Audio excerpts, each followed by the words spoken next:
I'm Alex and we're the Mischief Maker, and today we're going to make Sazeracs. For a Sazerac, you need absinthe, and I have St. George here, but you can use your favorite wine. So, two options for a Sazerac is that you want to be able to smell the absinthe, but not necessarily taste it when you go to drink your drink. So it's just like you're putting a wash on the glass in some sort of way. So you can put a little bit in this glass and swirl it around and then toss it, or I guess you put it back in there. But I have it in this little spray bottle. So it's an atomizer. And spray bottles, I'm sure it was on Amazon. And I think it's gonna add the fragrance and just be like cleaner than having to like dump stuff all the time. So if like this is something that you want to do throughout the fall and winter, it's probably worth your. There, done. Yeah, good smell. It's like an anise flavor without being overwhelming. Okay, so the next thing is I'm gonna do it the classic way. You could do these with simple syrup, I'm sure. But I like the sugar cube for an old fashioned and a Sazerac. Which begs the question if we should just make an old fashioned. It's the same thing. Okay, afterwards. So I have our sugar cube. So what you do is you do 4 dashes of bitters. So these are Reagan's orange bitters, which I think are kind of like the best orange bitters. But you could also do half and half with like plum bitters, and you just want 4 dashes of something total. So I don't know if we should just do all orange bitters or orange and plum. You gonna do 2 and 2? Okay, we'll do 2 and 2. So let's see, 1, 2, 2. Math's good. Yeah, we'll keep it a thing. I have to count. Okay. So, so I'm gonna muddle this. They're both the same, aren't they? Okay, so some people will probably use a simple syrup to kind of like simplify. I think this is fun, but you're basically going to like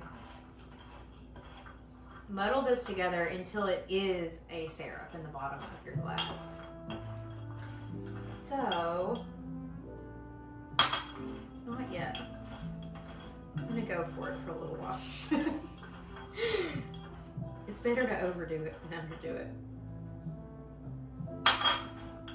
Do you have any fun Sazerac stories? I once made chicken piccata that it went very well. I think it's a great fall cocktail.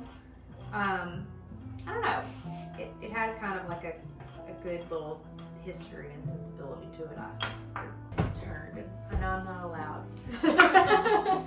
Okay, so 2 ounces of the Old Overholt, which I'm gonna measure. It's a little bit more than 2. So just put it back. I had rhubarb bitters out too, but I can imagine that you could just play with that rule of 4 dashes of something. But I think you should probably always include some level of orange bitters. Okay, I think it's 5 cubes of ice. Thank you. Okay, so 5 cubes of ice. Why 5? I don't know how we determine that. 1, 2, 3, 4, 5. The cocktail stirrer is out of commission. We're just gonna use a spoon. I think it will still work, don't you? Maybe I should have used the opposite side. Okay. So, I'm gonna put lemon. Basically, we peeled the lemon with the peeler again to avoid as much of the white as you can, and it's gonna make it smell like lemon with every single sip. So go around the rim and then. I think it's a very soulful, good fall cocktail. Let me spill some pie on my way. No, I like it. Let's see, you have to try it. Mm-hmm. We all 3 have to try it. I mean, it has to be like some sort of unanimous decision. If you don't think it's good, then we have to start over. And what's interesting is that if you know how to do an old fashioned or a Sazerac, they're almost identical. So once you can do one, you can do both.